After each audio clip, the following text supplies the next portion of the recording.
رسول کائنات کی غلامی کے بغیر گزارا نہیں ہوتا۔ کیوں؟ اس لیے کہ اگر حضور کی شفقت نہ ہو، نبی پاک علیہ السلام کی رحمت نہ ہو، وہ ابن القیم نے ایک جگہ پہ کہا تھا کہ یہ حضور نے ہمیں انسان بنایا ہے، یہ نبی پاک علیہ السلام نے انسانیت کے اسباق پڑھائے ہیں، اخلاقی رویے کیا ہوتے ہیں حضور نے بتلائے ہیں۔ اگر حضور کا کرم نہ ہوتا تو انسان ایک دوسرے کو کاٹ کے کھاتا۔ یہ حضور نے بتلایا ہے کہ تم نے کس طرح زندگی کو گزارنا ہے۔ محبوب کریم علیہ السلام کا وجود نور ایک ایسی چیز ہے کہ اگر وہ کائنات سے معاذ اللہ سائڈ پہ کر دیا جائے تو اس کائنات کا قائم رہنا کسی صورت بھی ممکن ہے ہی نہیں۔ اسی لیے تو اقبال نے کہا تھا کہ ہو نہ یہ پھول تو بلبل کا ترنم بھی نہ ہو، چمن دہر میں کلیوں کا تبسم بھی نہ ہو نہ یہ ساقی تو پھر میں بھی نہ ہو، خم بھی نہ ہو، اور بزم توحید بھی دنیا میں نہ ہو، تم بھی نہ ہو۔ وہ بڑی بات کہہ گئے ہیں، میں نے بھی اس کو کوئی نہیں کھولنا۔ کہتے ہیں بزم توحید بھی دنیا میں نہ ہو، تم بھی نہ ہو، خیمہ افلاق کا استادہ اسی نام سے ہے، اور نبض ہستی تپش آمادہ اسی نام سے ہے۔ تو اقبال پھر ہمیں کرنا کیا ہے؟ کہنے لگے کرنا آپ کو یہ ہے کہ قوت عشق سے ہر پست کو بالا کر دے اور دہر میں اسم محمد سے اجالا کر دے۔ یہ کرنے کا کام ہے، اس رستے پہ آپ چل پڑیں۔ میرے بھائی، پہلی امتوں کے آپ تذکرے پڑھ لیں، کتابوں میں موجود ہیں، سورہ اعراف کو دیکھ لیں، اس میں بہت ساری چیزوں کا تذکرہ کر دیا گیا ہے، اور بھی قرآن مجید کی بے شمار صورتیں ہیں، آپ ان کو دیکھ لیں، اس پر غور کر لیں۔ جب قومیں نہیں مانتی تھی، انکار کرتی تھیں، تو اللہ تبارک و تعالیٰ انہیں تباہ کر دیتا تھا۔ بات نہیں مانی، ختم ہو گئی۔ ایک مقصد ہے نا جس کے لیے کسی چیز کو بنایا گیا ہے، تو مقصد تخلیق انسانیت کیا ہے کہ وما خلقت الجن والانس الا لیعبدون، جنوں اور انسانوں کو اللہ نے اپنی عبادت کے لیے پیدا کیا، اور ان کو جب عبادت کی دعوت دی گئی، جب انہیں پیغام دیا گیا اللہ تعالیٰ کی توحید کا، انہوں نے نہیں مانا، تو جس مقصد کے لیے بنایا تھا جب اس طرف ہی نہیں آئے۔ یہ پنکھا لگایا جاتا نا ہوا کے لیے، تو اگر پنکھا ہوا نہ دے تو اس کا کوئی چھت پہ کام ہے؟ اس کو اتار کے تو آپ سکریب والے کے پاس بھیج دیں گے، بھی ختم ہو گئی بات۔ تو مقصد جو تھا نا اللہ کی عبادت تھی، تو جب قومیں اللہ کی عبادت کی طرف نہیں آئیں تو اللہ نے انہیں تباہ کر دیا اور صفحہ ہستی سے مٹا دیا۔ اللہ تعالیٰ کے پیارے محبوب علیہ السلام نے کفار مکہ کو، قریش کو، عالم عرب کو، عالم انسانیت کو دعوت دی، وداعیا الی اللہ باذنہ وسراجا منیرا۔ اس منصب پر فائز ہو کر حضور نے دعوت دی۔ جب انہوں نے دعوت کا انکار کیا، حضور نے انہیں عذاب سے ڈرایا، اللہ کے عذاب سے، چونکہ حضور نذیر ہیں۔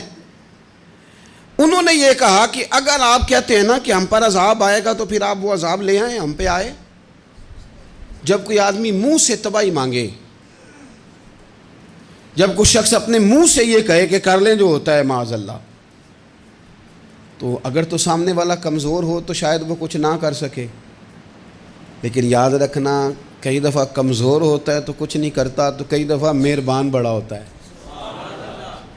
رحمان اور رحیم کئی دفعہ کرم نوازی کرتا ہے۔ جب انہوں نے کہا نا کہ لائیں وہ عذاب ہے محبوب جس کا آپ وعدہ کرتے ہیں، تو اللہ نے کیا فرمایا؟ فرمایا وما کان اللہ لیعذبہم وانت فیہم۔ محبوب رب کی یہ شان ہی نہیں کہ انہیں عذاب دے، کیوں؟ اس لیے کہ آپ ان کے درمیان موجود ہیں۔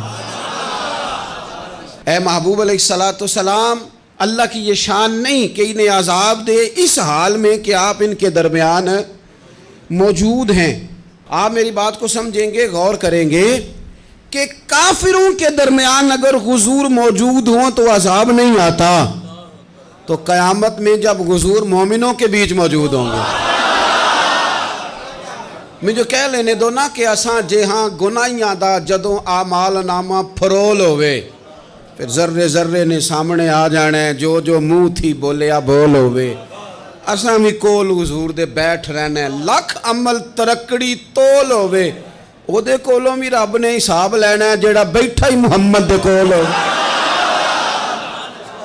صلی اللہ تعالی علیہ وسلم ਉਹਦੇ ਕੋਲੋਂ ਵੀ ਰੱਬ ਨੇ ਹਿਸਾਬ ਲੈਣਾ ਹੈ ਜਿਹੜਾ ਬੈਠਾ ਹੀ ਮੁਹੰਮਦ ਦੇ